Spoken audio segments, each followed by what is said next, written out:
My name is Juliana Nykolaiszyn with the Oklahoma State University Library. Today is Thursday, December 6, 2007, and I am in Oklahoma City, Oklahoma, interviewing Rita Matthews.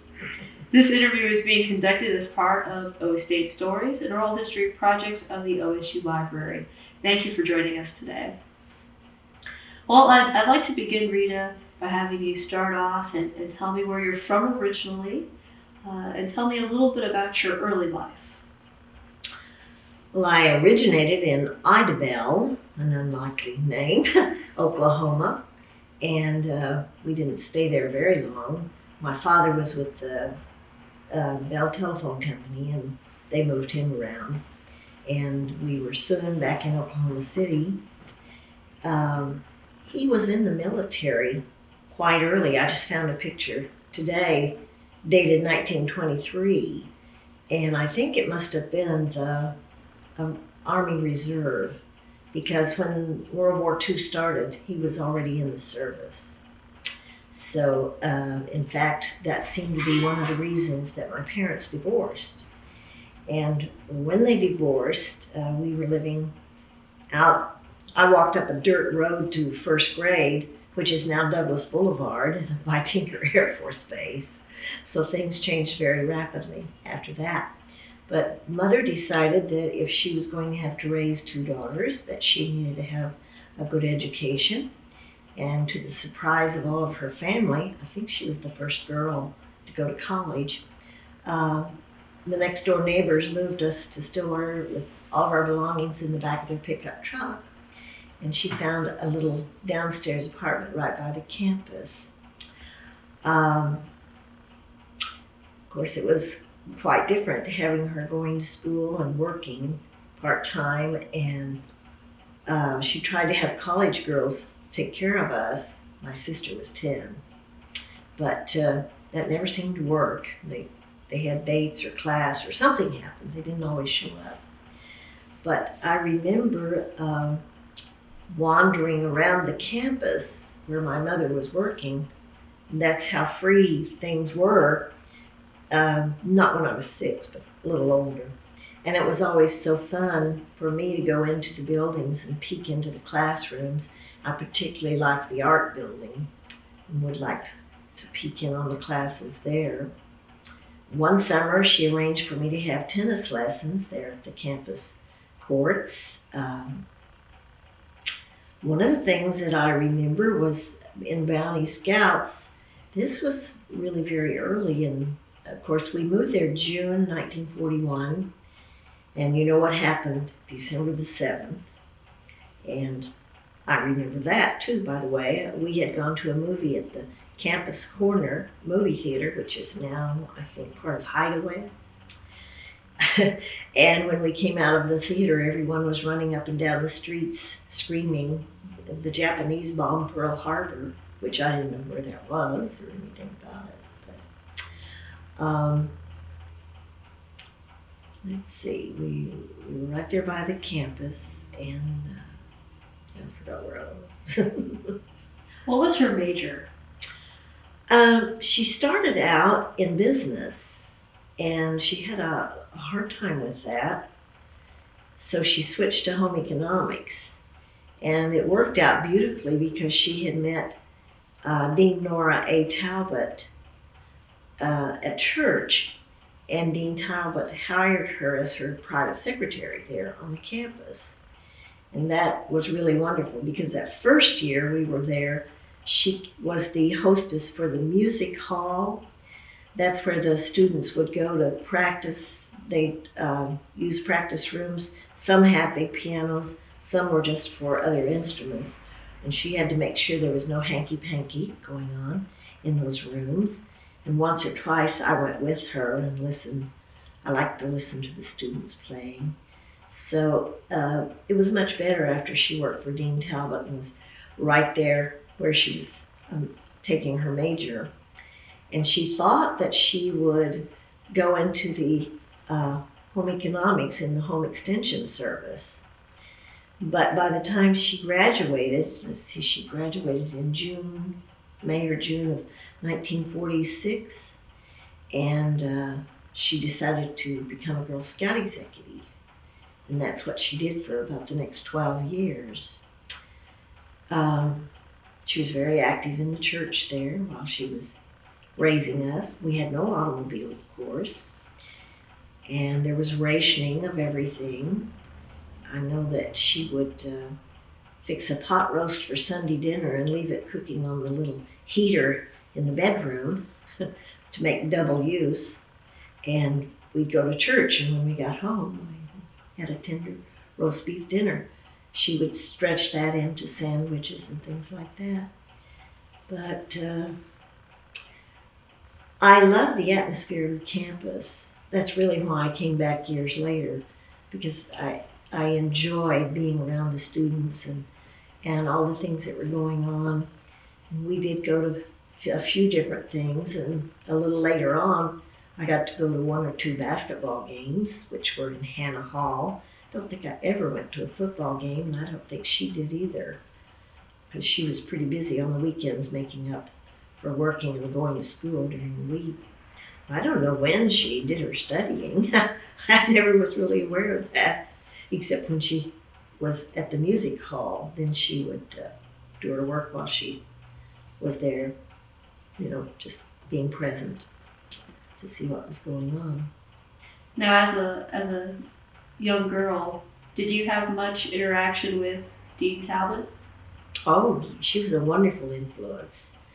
I always thought she was the loveliest lady because she had that snowy white gleaming hair, and she wore beautiful colors that I can see them in my memory yet. She would wear a mauve or a teal, Wedgwood blue, and researching her later on, I discovered she bought a Paris garment every year because she thought it was good for the girls in home economics to see something like that. And she would have us to her home now and again. She had a music box from Switzerland about this big that totally enchanted me. It played many different things.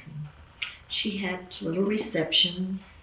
I was also there when I was in college too, but she was a great influence. In fact, she anonymously gave me dance lessons because I'd expressed an interest in that. And so I had tap dance and ballet with Mrs. Lynch. I think she's a well-known name for many years in Stillwater with her dance school. And she also gave me art lessons. So she was a big influence in a lot of ways. Now, what year did your mother graduate? 1946. And do you remember going to her graduation? I do. Tell me a little bit about that. Where was it? What was it like? Well, what was the auditorium called before they built the Saratian Center? I remember it was probably 98 degrees, very hot. We sat in the balcony, some of my grade school friends and I, and watched them down below. Don't remember too much except being very proud of my mother. I thought she was amazing to do all these things and do well in school too. Now, you told me on the phone some early memories you had of when you were younger with the Japanese little girls. That's what I started to tell you a while ago. Got away from it. When I was a Brownie Scout. I was trying to think. Since I was in Brownies, it had to be around 43, which to me seems pretty early for them to have been thinking about this. But they brought in Japanese families, and I think it was only the men, I don't remember hearing about any women, that were teaching military personnel the Japanese language for the occupation forces. And the campus was full of them. Of course, they were full of other military personnel too. I know we often had some at church that we would bring home for dinner. But these two girls especially became very good friends, and I can only remember Joyce Nagayama, not the other little girl, but Joyce drew a lot. And I was so fascinated because she always drew Caucasian pictures. And I could even draw the picture myself now. It would be a face with kind of a pointed chin and a big smile with full lips, big eyes with big eyelashes, and flowing hair. Wow. That's great. And they were there about a year, I think. Mm-hmm. After your mother graduated, did you guys remain in Stillwater? We were there until December. And in December, she took her first job in Aberdeen, Washington. We traveled across country by train. And as I said before, that was a cultural shock, very different in every way. And my fellow students there in junior high had a lot of fun with my Okie accent, which I was unaware of course. But it was sort of like an alien coming in to them. Now, how did you decide to, well, you didn't originally attend OSU. You went to Northern Iowa University. I did. What was your major then? Well, as a freshman, I didn't really have a major, but I had a really wonderful teacher for humanities. In fact, the students would be in line to sign up for his classes at Northern Iowa. And I loved it because it encompassed everything I was interested in. Language, art, music, history, the whole thing. And so when I decided to come back to Stillwater to go to school, one reason was because in the catalog it said they had a humanities major. But I found when I got there that I'd already had in his courses a lot of what they had to offer. So I stayed in humanities, but I took all the things I was interested in. I didn't graduate. I suppose I would have had a teaching degree if I'd done that. Uh-huh. And one reason I left, it was a teacher's college, Northern Iowa. I guess it still is. And the teaching courses were not very good, and I did not want to be a teacher. And my first job after we were married was teaching kindergartners. Did your mother encourage you to go to college, or were you motivated after growing up and living in a college she wanted town? both of her daughters to graduate from college. And I don't know how she felt about my leaving, because I lived at home part of the year with her, but she certainly never said anything other than encouragement about going down there for school. We still had friends we'd kept in touch with through the church and in the community, so I felt a real sense of home there. I had all through those years. And did your sister attend college? She went to the University of Washington, but unfortunately I followed her pattern. She got married after her junior year, and so did I. Okay, so you went from Northern Iowa to Oklahoma State. What was it like returning to Stillwater for you? Well, of course, seeing it as a young adult was quite different from a child that just kind of wandered around where she pleased, because it was a lot bigger by then. It still wasn't a real big campus. I think they had about 5,000 or 6,000 students, maybe a little more than that. And well, one of the funny things, it's really not what influenced me, but the teachers' college had about 4 or 5 girls per guy, and Stillwater had about 5 guys per girl, which was very different. Now, when you moved back to Stillwater, where did you live? I went through Rush, and I became a Kappa Delta, and I lived in the Kappa Delta house because I was a sophomore, of course. So I moved right in, and my sister had been a Kappa Delta at the University of Washington. And I lived there all the time I was there, except when I was there, not during school time, I stayed with friends. Do you remember your house mother? Oh yes, Mrs. Newton. She was Newman, Alice Newman. Excuse me, I know an Alice Newton too. But she was from Hominy, Oklahoma. And of course she seemed very ancient to me. Not anymore, but she was very gracious. She was a great influence on the house. And we were known to have the lowest house bill on campus because of her wonderful management. Wow. Yes, and we had good meals. And I worked in the home economics department for Adelaide Simek. She was not Simek. She was Ledbetter first, and then she got married and was Mrs. Simek. But I worked there about 20 to 22 hours a week, and I earned $65 a month, and that paid my house bill, which included room and board, and my pledge dues of $5. So Was it tough juggling school and work?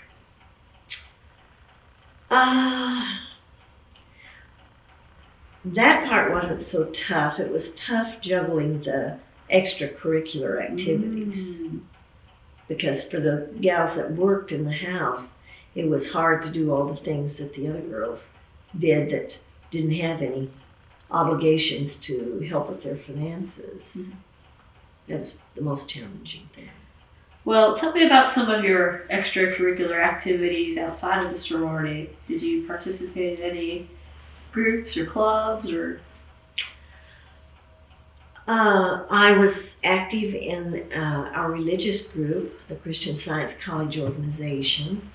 I was a reader, and then the last semester I was there, was the president. And there was a religious sorority at the time. I think it was Pi Zeta Kappa, which was made up from girls of all different religions, and I think we met at the Baptist Student Center most of the time. I was active in the Young Republicans, which was a pretty small club in those days. I think that was part of my qualifications for Paul marrying me. Was he also in the Young Republicans? Oh, yes. Oh, yes. He went to the national convention when was it Eisenhower? Yeah, I guess it was. Eisenhower ran. And they went to the Black Hills for that convention. It's been kind of fun to look back through things and find names of people who later became famous. One he debated in high school, and then I saw from college he became, after that, a state legislator, very well known, a lawyer.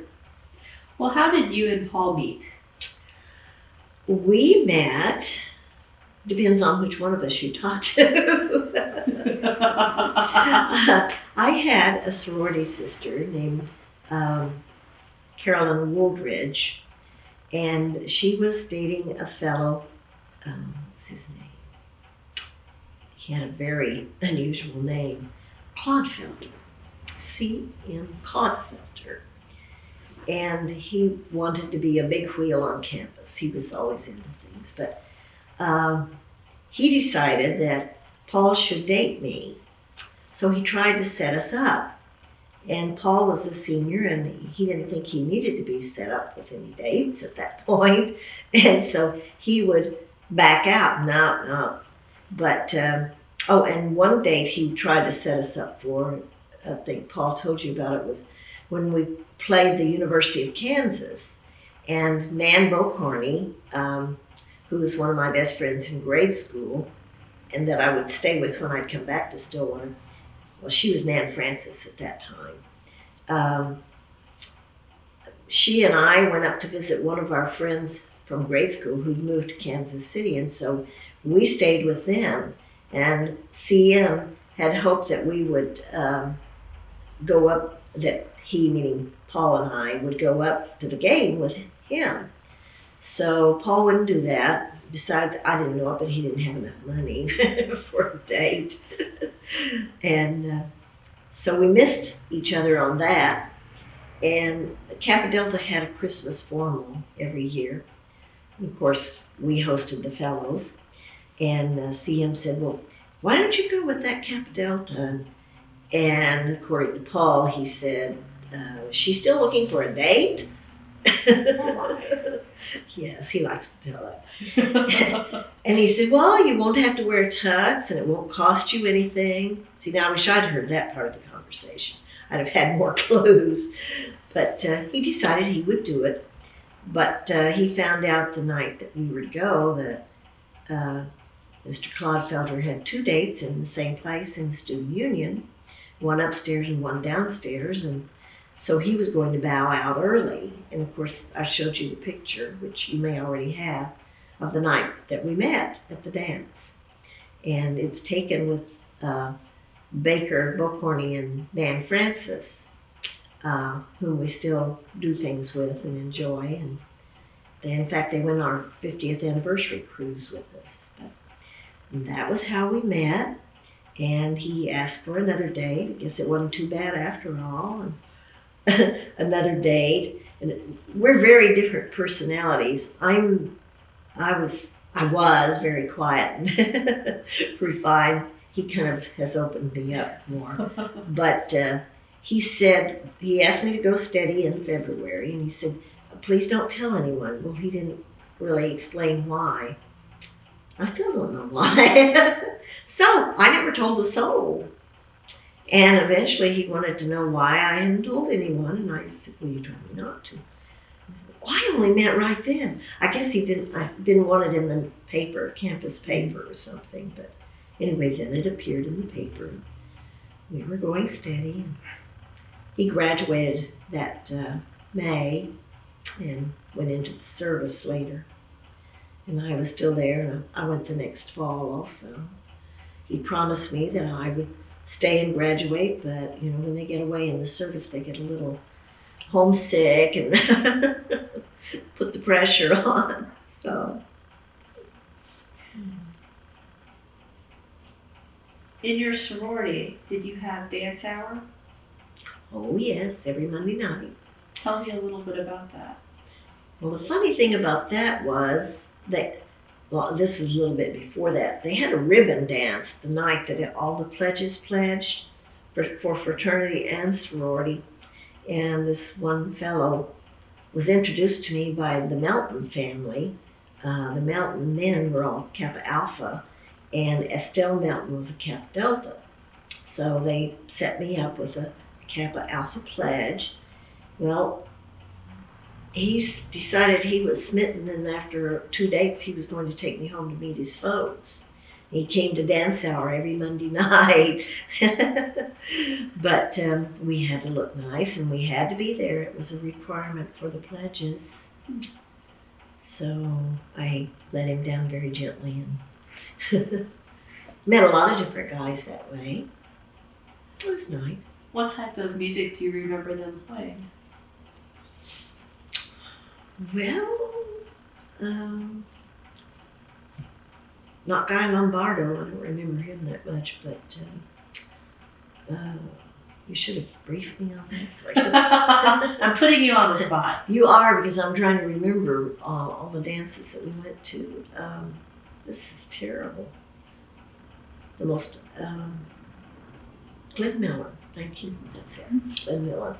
That was one of the ones, and then there was another one that came to the campus, and we went to the dance. He was jazz, that was hot.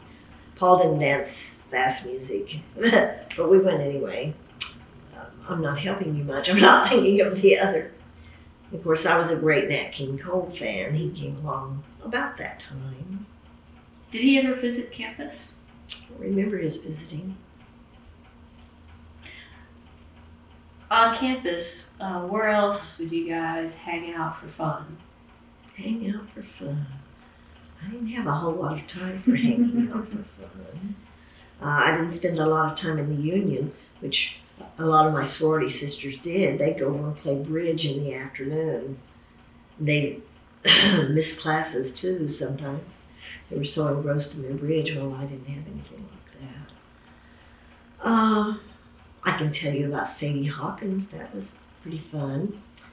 I was on a very skinny budget. You may have realized from my saying that my salary covered my room and board and my dues, and that whatever else I needed. Why, I hated to ask my mother.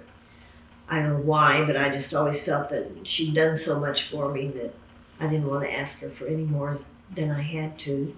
I find that a very different attitude today, don't you? Give me the silver platter, please. But Sadie Hawkins rolled around, and I think that might have been in February, and there's a picture in the book there. Well, one of the gals said, well, there were about 4 of us that were going to double date together that night. Actually, we dated a lot of Pi Kappa Tau also. And she said, well, I'm going to go and make us some little corsages that'll be funky for the dance. And so several of them got together while I was at work, and they found little toy spatulas and pancake turners and spoons and a chore girl. And so they made these into little corsages for us to wear. I don't remember that we gave the guys anything.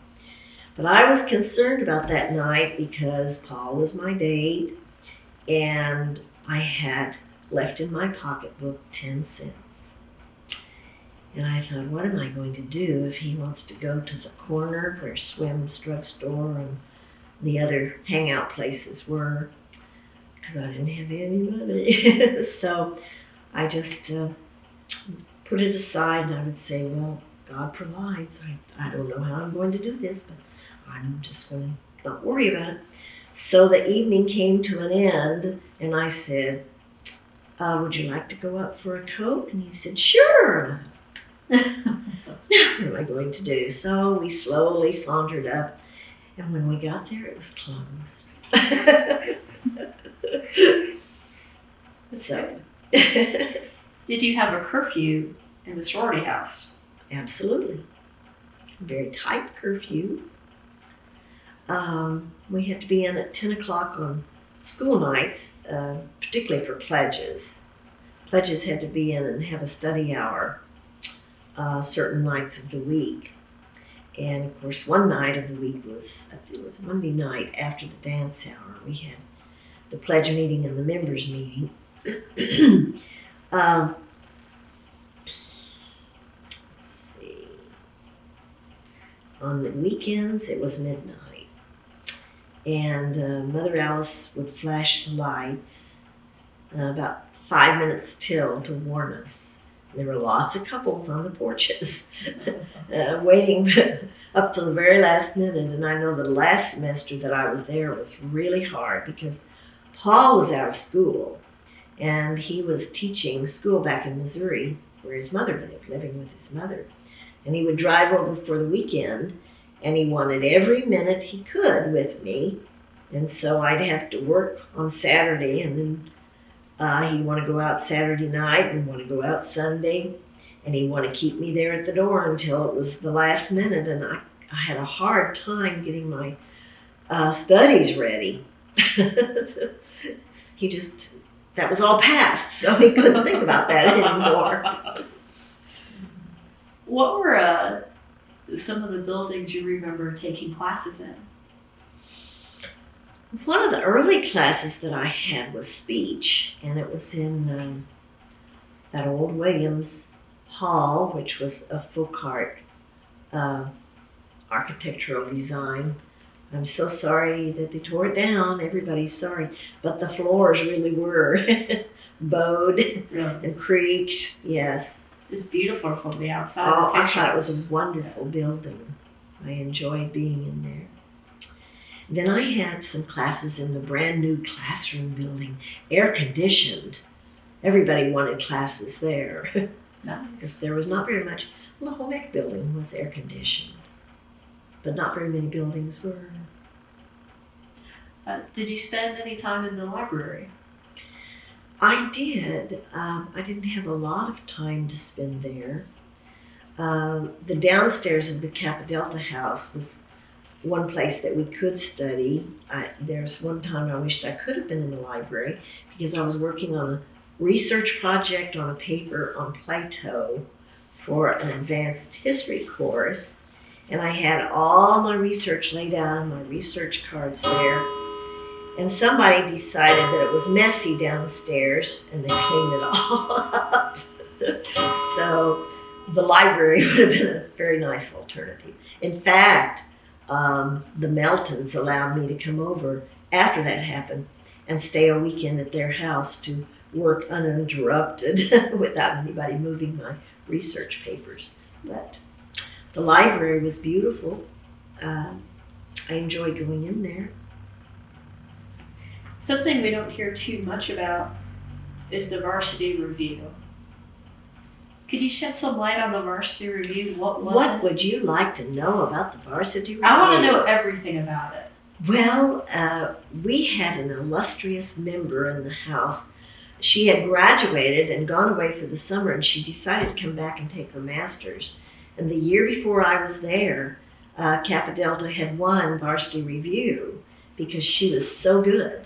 She could do dance. She could really put the numbers together. So she was back, and we really got into it. And I still have the little Kappa Delta newspaper that we published for the alums with all the pictures from the varsity review that year. And we were known as the group with the clean show. We were squeaky clean. But we took the best of the show, the sweepstakes prize. And that was very exciting. And I was a gymnast in high school.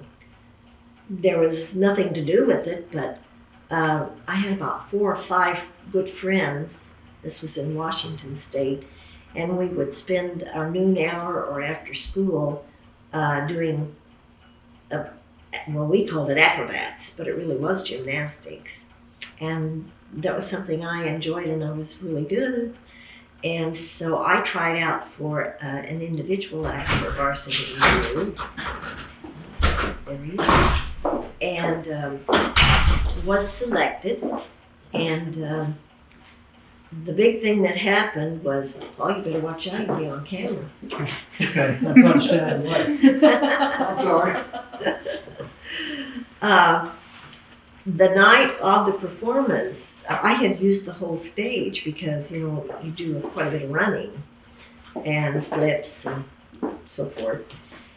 And Jim Campbell, who's been a very noted newspaperman and editor through the years, was the director of the varsity review.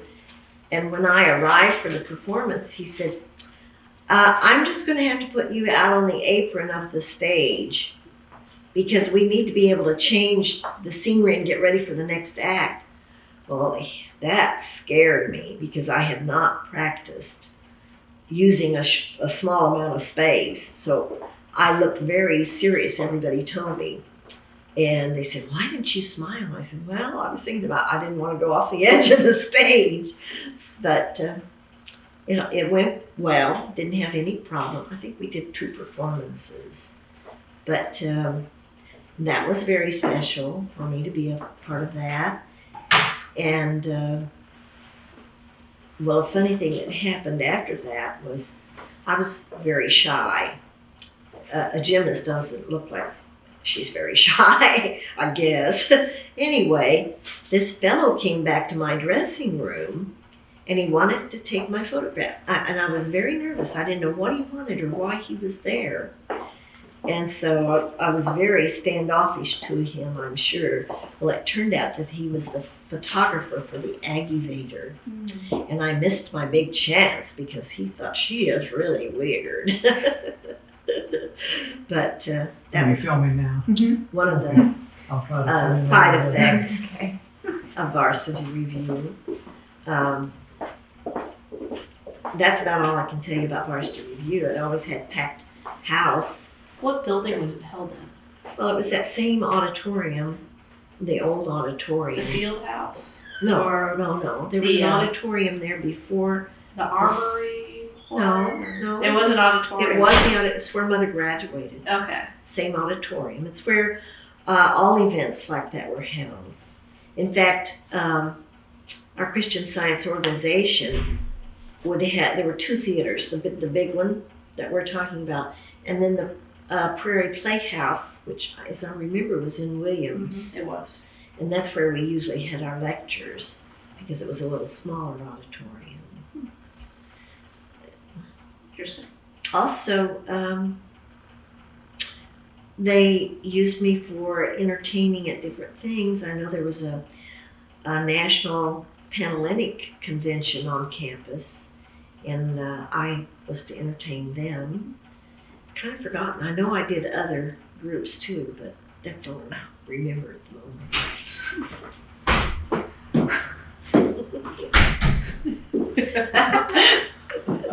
And we're around the house. He could have walked on by. Go ahead and do it. I told you it would be different when he got home. That's okay. You can walk on by, make himself comfortable. Do you remember any on-campus traditions? Traditions. I don't. Any- It must have been. Tug of wars. Do you remember tug of wars in Theta Pond? Or Oh, well, you knew that Paul got thrown in Theta Pond when you went steady, when you announced you were going steady or engaged. Then they came to serenade at the house, and of course he was an independent, very independent it turned out, from Bennett Hall, so they brought him over to the Kappa Delta house and then took him over and threw him in the pond. Of course, homecoming was a really big tradition. how was homecoming? Did people have a parade, house decorations? What was it like back There were then? not very many house decorations. All the money went into floats. And I remember stuffing, that's not what they call it now, but anyway, pumping? Pumping. Pumping, Yeah. thank you. I remember pumping until the wee hours of the morning. And then I was in the parade. I think I wore maybe a clown outfit, but I could only do my acrobatics barefooted. I didn't have any little shoes or anything. I don't know why, because they were available. But that was a long parade, and it was cold. The feet on that icy. Some streets were still brick. Did you attend many sporting events? Not very many. Basketball games. Well, and then Paul didn't realize it, but thanks to my boyfriend in Iowa, he had introduced me to college wrestling, and I really liked it. It's remained one of my favorite sports because I like the fact that there's an individual performance there as well as team, and that each one has to master himself and not just be athletic, but they have to use intelligence to decide which move to make when, and they have to do it fast. So he asked me, we all had tickets to various things, and it was easy to get tickets to the wrestling matches because not many went. And he said, I don't suppose you care for wrestling. And I said, that's my favorite sport. That was another brownie point for me. I was Republican and I liked wrestling. And as I said, I didn't go to any, well, I did go to some football games, but a lot of the times I either was working or I was studying. But of course we dressed up and we wore high heels to the game, and the guys got the big mums. We always had to have the big mums. That was hard for Paul to let go of. He got me a mum a few years ago, and I felt very strange. I didn't tell him that. We may need to edit that part out. Yes, you might. Did you go home often? No. To Washington to visit your mother, or did she? No, visit she was in you? Iowa Okay. at this time. Okay. I went home, Thanksgiving I spent with her sister here in Oklahoma City 1 year, and the other year I went home to Muskogee with Carol E. Montgomery, one of the Kappa Deltas. And Then I would go home for Christmas, but that was spent at the library because we had to come back and take finals when we got back. Really fun, you know. And I had to take the train. I learned how to sleep anywhere by sleeping on the train because it was a hard bench. I had an adventure going back home one Christmas because Paul had arranged for a friend of his. Was he a track man or a basketball player? Who was going back to Iowa. He was married, he and his wife, and they said I could ride with him. Well, they got up barely over the line in Missouri and decided to stay somewhere there. And so they said, I hope you don't mind, we'll take you to the bus. I had to wait and wait and wait. That was a scary and miserable trip home, but I finally got home. Wow.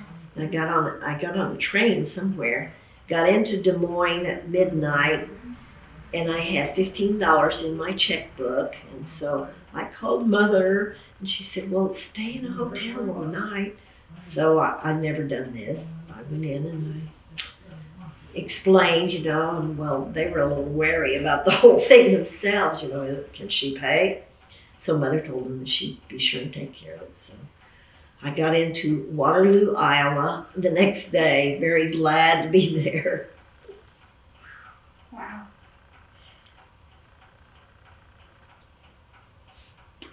Is there a particular place on campus that is just very special to you?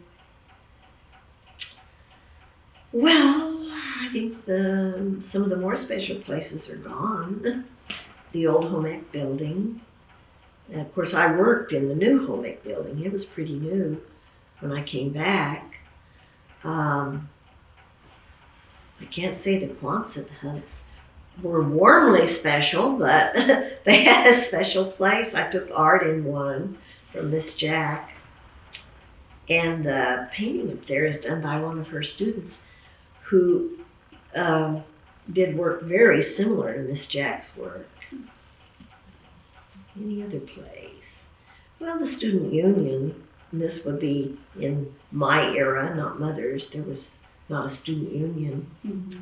but there was a Y shack, Y hut. Y hut, Mm-hmm. where everybody went.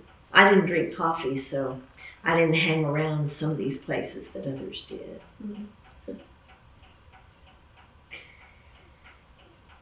Is there one particular faculty member that played a big role in your life? Well, Mrs. Ledbetter, I didn't actually take any classes from her. I did take some classes. I remember Miss Henry. I took home design and I took one in cooking, and then decided that was Mother's thing, not mine, and not the cooking, but just the home ec scene. And that's when I switched to the humanities major again. And I don't really remember any. Well, there was, can't think of his name right quick, but he taught the 3-in-3 history, ancient history course that I took. And I really enjoyed that. I never dreamed that some of those places I was studying, someday I would be able to go to them. That made it very special, and a good connection there. My Sunday school teacher was on the faculty, and I didn't have any class from him. I think he was business mainly, and then of course Dean Talbot was a very special part. And I don't think that Marguerite Crossman taught any other classes, but yes, she did. She was an English professor. I didn't take any of her English courses, but she taught a Bible class that I did take.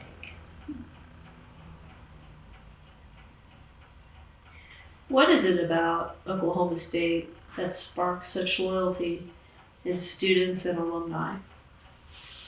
Well, of course, for me, there was a deep anchor because it represented a special time, when there was a split in the family. that Stillwater became the home and the family place. Though none of our family lived anywhere around there, they lived in Norman at that time. In fact, all the rest of Mother's family went to the University of Oklahoma. So it's amazing. I guess it's because of the home economics that she decided to go up there, because she certainly lived a lot closer to OU. But my Kappa Delta ties all through the years have kept me close to OSU. My friends here in Oklahoma City, our group here is more than half from Stillwater, which is not too unusual from other mixed areas too. But well, as I said, a college town has a special alertness and input on many different aspects of what's going on in the world and in the universe. It just was always an open door to thought for me. I appreciated everything that I gained there, both socially and academically. This is a question I would like you to, we're going to do it two different ways. I'd like you to, we talked a little bit about your mother and what happened after she left Stillwater, and then we jumped into you coming to Stillwater, but I'd like you to pretty much take me through her life, what she did after leaving Stillwater, career-wise and family-wise, and then I'd like you to do the same and get me up to date with where you are now.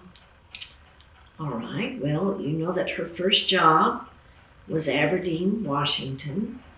And as I recall at the time, she had two other opportunities, and one was in Klamath Falls, Oregon. We got out the atlas and looked it up, and we saw that it had about 80 inches of rain, and we decided that wasn't for us. We got to Aberdeen, and they had a rain derby every year. Sometimes it rained 100 inches. It was a very wet climate, very different and beautiful. She directed the Girl Scout camp, and that was totally different because of all the forests. And coming from Oklahoma, all the plains, Stillwater was very dry. I remember growing up in Stillwater, July and August, the furnace was turned on and everything was baked. And weren't any sprinkler systems or anything, but we had an automatic sprinkler system out there, and the flowers were so beautiful, so many flowers. That was all different to me. And we would have powwows at camp up on the big stumps of trees that had been cut down. I mean, these are trees like 5, 6, 8 feet in diameter, pretty big trees. She was there 5 years, and she took her training down in California at Silomar, California. So this was big changes for a country girl from Oklahoma, and her parents were farmers. She was raised on a farm, except I guess the time they lived in Cordell. That's where she and my father met, was in Cordell. Got married there. She played on the basketball team for Cloud Chief. From Aberdeen, she left the day after I graduated from high school. I said goodbye to my friends the night before, and some of them I didn't see for 10 years again or more. And she went to Waterloo, Iowa, which was a whole nother experience. I told my art teacher in high school we were moving there, and she said, "Oh, you're going to love Iowa. It's full of little towns of 1,000 people or less, and little round hills and little round trees," which was very descriptive. The first thing I discovered the first winter in Iowa was we had come from a tempered climate to a northern, and I would look out the window and see the sunshine. Sunshine to me meant warm. And I would get out and I would just freeze on the way to class. So Mother put a thermometer in the window of my dorm because sometimes it was only 10 degrees out. Wow. Pretty cold after that. And in Waterloo, it was a much bigger council. It was a big step up for her. We made friends there, and some of them we maintained friendships for quite a while.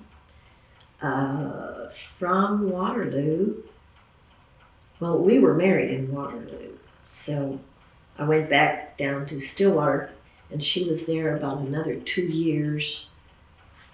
That'd be about right, 2 years. And then she moved to Pontiac, Michigan, which was Northern Oakland County Girl Scouts. That was a big step up for her. And that was very challenging. Girl Scouting is women working with women. And I have learned there's a big difference between women working with men, all men, or mixed groups. It was harder to please women, and especially if the executive director was making more than some of their husbands. That was a problem. And part of them were auto workers at American Motors, not American Motors. That's where we were, Kenosha. General Motors and some of the others. While she was there, she started taking courses at the University of Michigan and did get her master's degree in counseling and guidance, which she never did get to really use. I think she would have been wonderful in that. But, well, that gets into a whole kind of personal story I don't mind telling you, but I don't want to tell it on camera. That's fine. But from there, she left, and I came and drove her back. Well, she left that job and then enrolled full time to finish her master's. And she lived with a lawyer's family while she was doing that in order to have her room and board, and help take care of their 5 children. Then I came and I took her to my sister's in New Jersey, and that's where she got a job that fall. She was having a physical problem, but during the summertime she had the healing, and she was able to get a job with the Long Branch, New Jersey school system. And they had a great need for home economics teachers, so that's where they put her instead of in counseling and guidance. And she taught junior high first and then later high school, both sewing and cooking and so forth.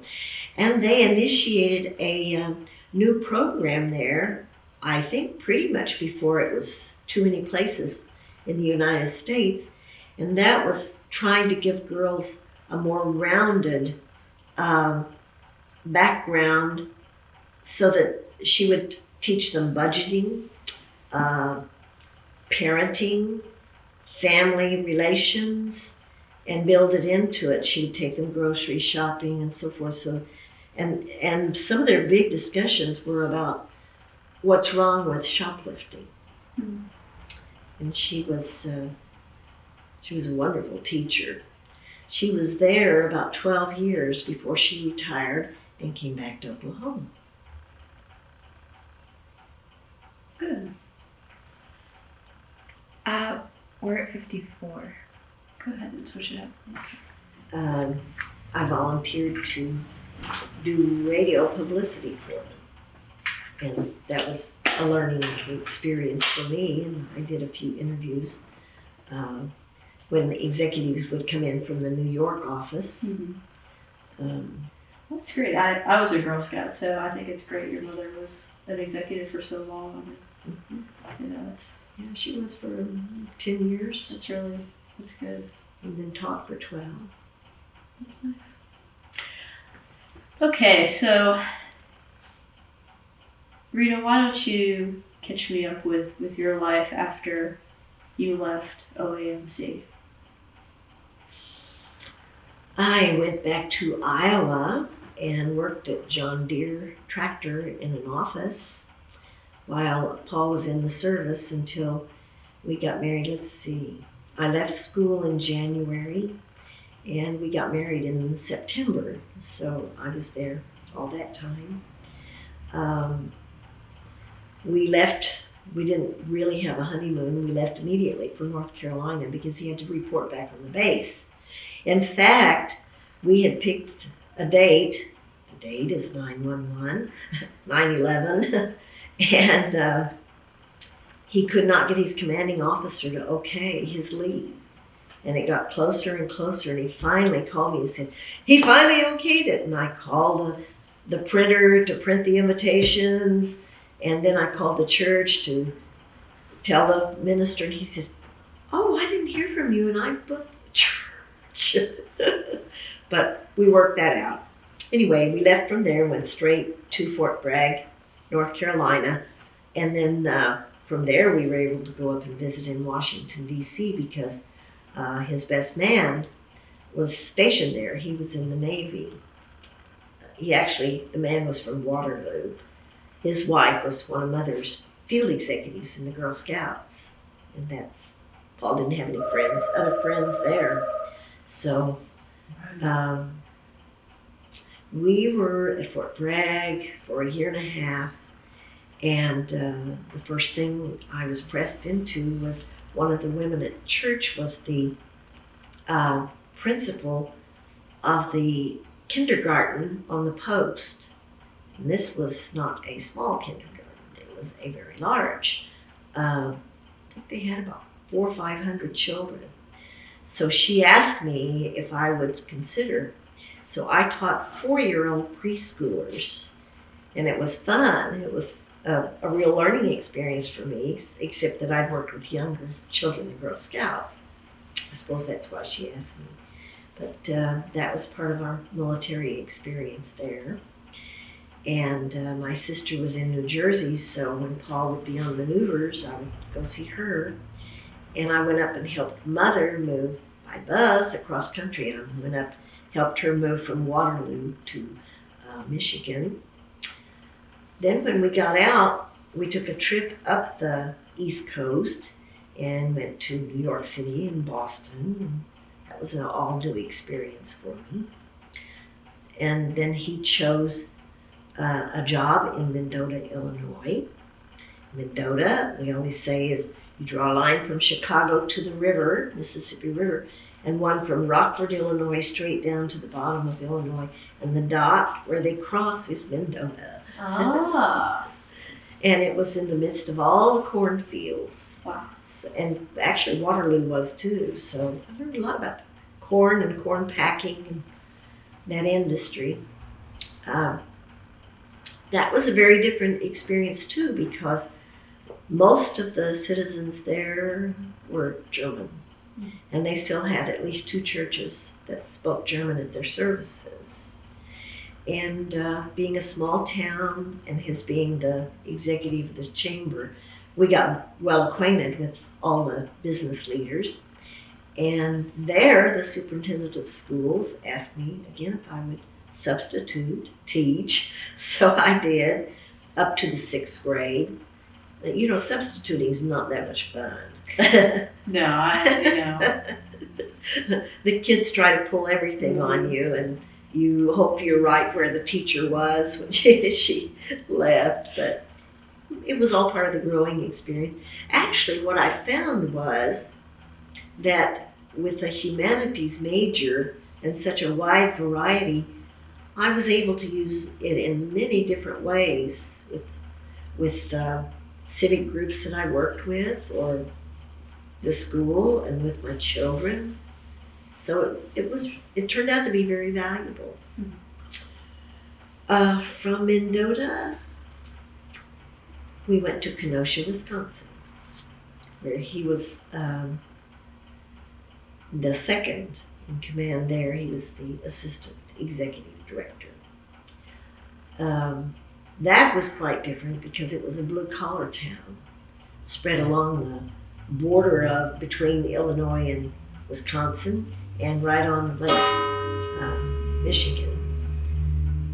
One of the fun things that happened while we were there was that they opened the St. Lawrence Seaway, and we had Russian ships coming into Kenosha. And so we would do things to welcome them and so forth. And then again, too, it was another very different experience living right beside a big lake like that. Paul would go to work in the morning and in the summertime, and it would be hot. He'd come home at noon. He came home he left at 9 and he came home at 12, and then he came back at 5:30. So he was home a lot there. And he'd get home and he'd change clothes and go out on the back porch and try to read the paper, and he'd come in. I can't sit out there, it's too cold. I can't believe it's too cold.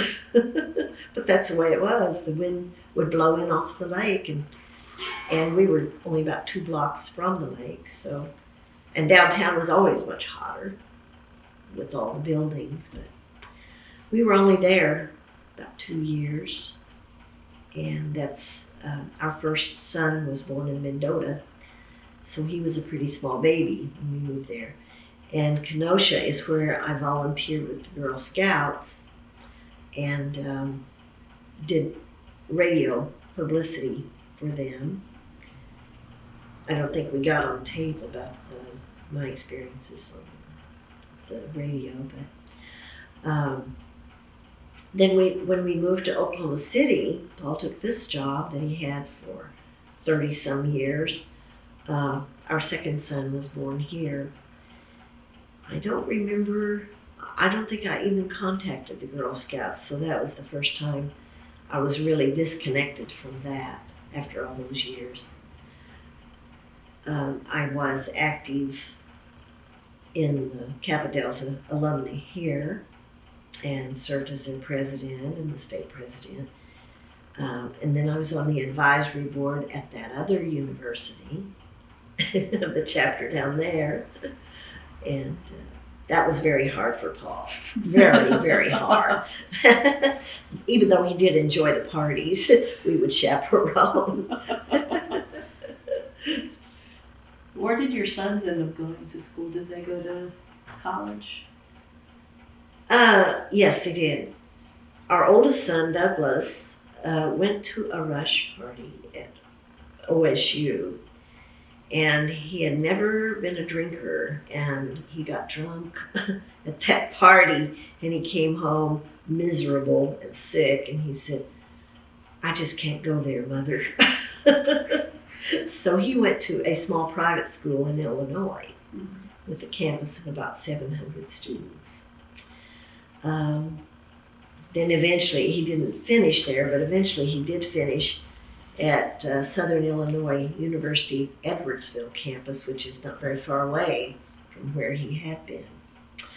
The younger son, there's a 5-year difference between them, had heard all about, my son's better go to OSU, and of course they also heard, if you can go to OU, but you'll pay your own way. So they never considered that. They weren't that rebellious. But he went up to Stillwater as a freshman, and he had been in a rock band, and he'd also entertained in the talent shows at Putnam City Original School. He was a percussionist. He'd been in the Putnam City Band, and he was in the band at OSU. It was OSU. And he also worked at a bakery. He bicycled to a bakery about 5 in the morning. I could hardly imagine this, but he did, to earn a little extra money. He wanted to major in music. And when he got there, he found out he had 2 choices. You play it or you teach it. Mm-hmm. And his assessment right quick was he wasn't good enough to be a professional, and he didn't want to teach, like his mother. So everybody was saying, well, you can combine it with business. That would be a good combination. So here's where the library came into use. He spent a lot of time there going through catalogs, looking for where he could find what he really wanted to take. And he only found about 2 schools. One was in Florida, Actually, there was one in Tennessee right outside of Nashville, and the other was Ohio State. So he came home at Christmas time and took his dad's hand and he said, "Dad, I know you wanted me to graduate from OSU, and I'm going to, but it's going to be Ohio State." So, broken-hearted dad, but he took it in stride, and he got notice. It took a long time for him to get the acceptance. In fact, it was December. He had called me in from Stillwater, and he said he was changing roommates and changing dorms. And I said, "What if you hear from Ohio State?" He said, "I don't know what to do." Well, the next day he had the letter, and he had about a week and a half, about 10 days to get up there during Christmas break. So we packed really fast, and we said, "Oh, you're going into a cold climate. We need to get you different clothes." Well, it wasn't. It never did run into that. But he went from OSU, which I think was around 15,000 maybe at that time, might have been even more than that, to 54,000 on campus. Mm-hmm. But he was a sophomore, so he also worked up there, delivered pizzas and walked dogs and so forth, because he wanted to go to Europe. And we said, "Well, we're doing real well to put you at Ohio State with out-of-state tuition," but he worked enough to be able to qualify eventually as an in-state student, and then he did these extra jobs to go to Europe, which he did, and he did graduate there. So he's loyal to both OSUs. That's good. Yes, it is. That's good. Do you have any advice for current college students today? Any advice? I don't know that they'd like it. They may not. Well, we just got through reading in the paper that 41% of the babies born are unwed mothers and no partners, and that's been probably the biggest change from when we were in school, because girls were afraid mostly to have sex. Sure. And of course, when the birth control pill came along, oh, the freedom, the great freedom. Well, we've learned lots of lessons along the way, but then the movie stars and the entertainment industry has made it seem quite all right. We've been married 52 years, of course, so we have a different view of it. And a lot of young people will say, "Well, how did you do that?" Well, that was what we vowed, and that's what we set out to do. And it's kind of like a rose garden. It's got thorns, but you just have to work the soil and feed it and nourish it and be careful of the thorns. Mm-hmm. Sure. But there are beautiful rewards. So that's my marriage advice. The world is so much more open today for women. So many more things. I see by our magazine from Kappa Delta, unlimited possibilities. And there were a lot of things I would have liked to do that I just never even thought of doing. So that's really wonderful that they have all of these opportunities. The other big change is the drugs, because alcohol and cigarettes were the only things on campus.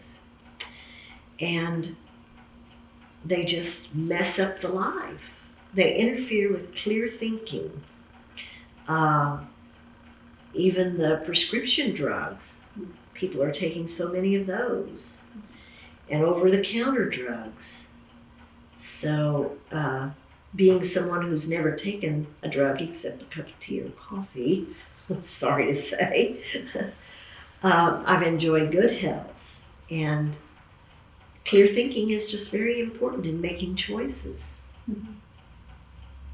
That's best I can do on the spur of the moment. That works. That works. Is there anything you'd like to mention or tell us before we end today? Anything I left out? Any stories you want to share? Something I forgot to ask? Well, you didn't forget much. Two of the funny things, when I pledged Kappa Delta, I was just back in Oklahoma, after 5 years of being away. No, more than that. 6 years. And so I moved right into the sorority house. And one of the girls came in the first week and yelled up the stairwell, "You all come here!" And I thought, where am I? It was so funny because I'd forgotten how I used to sound, I guess. And I still hear about that from nieces and nephews occasionally. Yeah, we like your accent. I don't think I have much anymore. And one of the other funny things was it was forbidden to wear colored socks, bobby socks. Wow. And not only that, but from Washington, I had brought back something that was very in fashion out there.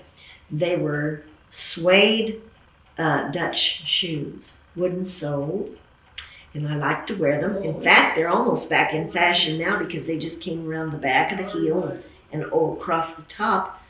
Well, I would wear those, and I would wear my green sweater with my matching green socks, and I would get demerits. Huh. That is the silliest thing I ever heard of. How would they keep track of demerits? Well, there was someone in charge of that. Really? Oh, yes. I can't remember all the things you could get demerits for. Obviously, if you stayed out too late or didn't address appropriately on campus. I don't remember any jeans. In fact, I don't remember slacks very much then. Which is funny because in junior high in Stillwater, we wore jeans all the time. And I went out to Aberdeen, and jeans or slacks were not allowed in school at all. Skirts, dresses only. I guess that's about that. I wonder if you got so many demerits, what would happen to you? Then you were grounded. You couldn't go out on the weekend. Oh, Terrible punishment. it's horrible. It's horrible for young college students. Look out, we were caged. Well, we do appreciate you sitting down and sharing your stories and the history behind not only you and Paul's life at OSU, but your mother's as well. We do appreciate you I taking time. still today. feel a very strong tie to Stillwater.